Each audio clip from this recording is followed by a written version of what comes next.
Selamat datang di channel Follow Yesus.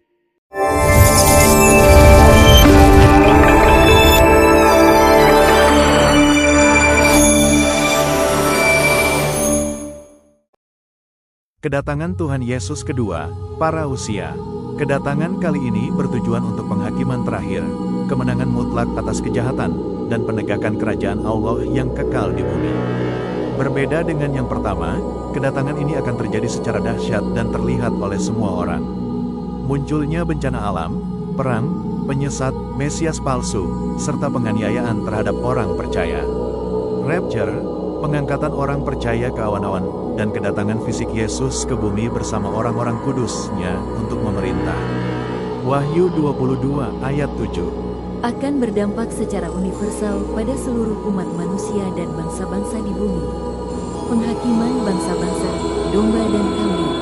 Yesus akan duduk di tahta kemuliaannya dan mengumpulkan semua bangsa di hadapannya.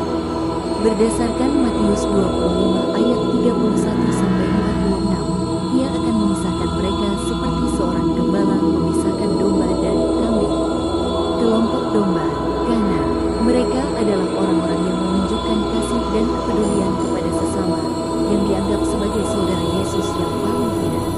Mereka akan menerima bagian dalam kerajaan Allah.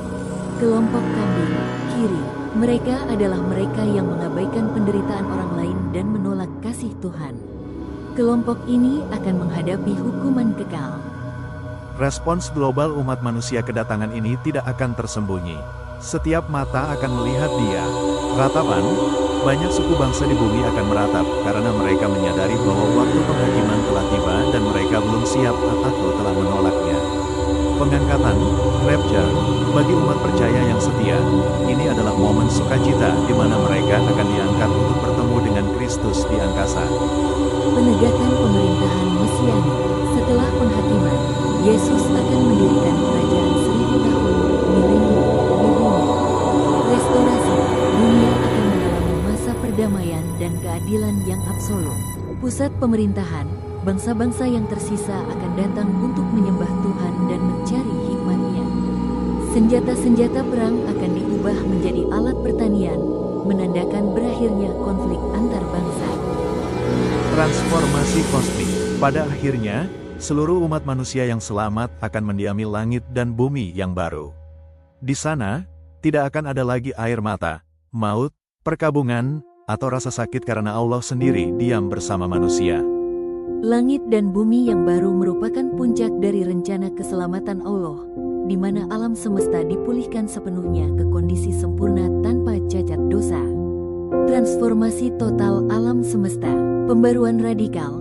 Langit dan bumi yang lama akan berlalu dan digantikan dengan yang baru. Para teolog mendiskusikan apakah ini merupakan ciptaan yang benar-benar nol atau pembaruan kainos total dari materi yang ada saat ini untuk membuang segala kutuk dosa. Lenyapnya laut. Alkitab menyebutkan bahwa laut tidak ada lagi, yang dalam simbolisme kitab Wahyu seringkali merujuk pada kekacauan, pemisahan, atau tempat persembunyian musuh-musuh Allah. Yerusalem baru, kota Allah, sebuah kota kudus, Yerusalem baru, akan turun dari surga ke bumi. Kota ini digambarkan sangat megah, berhiaskan emas murni dan batu permata, serta menjadi ibu kota dari bumi yang baru. Penyatuan surga dan bumi. Surga bukan lagi tempat yang jauh. Kemah Allah, hadirat-Nya, akan berada langsung di tengah-tengah manusia. Keadaan umat manusia tanpa penderitaan, Allah akan menghapus segala air mata. Tidak akan ada lagi maut, kematian, duka cita, ratap tangis, atau rasa sakit. Hidup tanpa dosa, manusia akan hidup dalam kekudusan sempurna, saling mengenal satu sama lain, dan menikmati persekutuan langsung dengan Allah tanpa penghalang. Pemulihan mandat, manusia akan memerintah bersama Kristus untuk selama-lamanya di bumi yang telah diperbarui, mewujudkan tujuan awal penciptaan di Taman Eden. Yerusalem baru adalah kota kudus, surgawi yang turun dari surga dari Allah untuk menjadi tempat kediaman abadi bagi umat-Nya yang telah ditebus. Kota ini digambarkan sebagai perwujudan sempurna dari kehadiran Allah, di mana surga dan bumi bersatu sepenuhnya. Struktur dan dimensi kota. Bentuk kota ini berbentuk 4 persegi panjang, kubus, di mana panjang, lebar, dan tingginya sama, yaitu sekitar 12.000 stadia, kurang lebih 2.225 km. Bentuk kubus ini menyerupai tempat Maha Kudus dalam bait suci kuno. Tembok dan gerbang kota ini dikelilingi tembok besar dan tinggi, sekitar 144 hasta atau 72 meter, dengan 12 pintu gerbang yang terbuat dari mutiara tunggal. Di atas gerbang-gerbang tersebut tertulis nama ke-12 suku Israel, dan pada dasar temboknya tertulis nama ke-12 Rasul Yesus. Material kota ini terbuat dari emas murni yang sejernih kaca. Dasar-dasar temboknya dihiasi dengan 12 jenis batu permata yang berharga. Kondisi di dalam kota, tanpa bait suci fisik, tidak ada bangunan bait suci di dalamnya karena Allah yang Maha Kuasa dan Anak Domba, Yesus, adalah bait sucinya sendiri. Sumber terang, kota ini tidak membutuhkan matahari atau bulan. Kemuliaan Allah dan Anak Domba adalah lampunya yang memberikan terang terus-menerus, sehingga tidak ada malam di sana. Sungai dan pohon kehidupan, di tengah kota mengalir sungai air kehidupan yang jernih, dan di seberang-menyeberang sungai itu terdapat pohon kehidupan yang menghasilkan buah setiap bulan.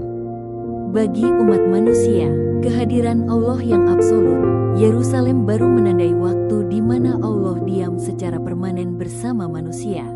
Hadiratnya bukan lagi sesuatu yang sesaat, melainkan terus-menerus dan eksistensial. Keamanan sempurna, pintu-pintu gerbangnya tidak pernah ditutup karena tidak ada musuh atau kejahatan yang bisa masuk. Tembok tingginya melambangkan perlindungan dan pengecualian terhadap segala sesuatu yang cemar. Warga kota, hanya mereka yang namanya tertulis dalam kitab kehidupan Anak Domba, yakni mereka yang telah percaya dan menerima kasih karunia Kristus, yang akan menjadi warga kota ini.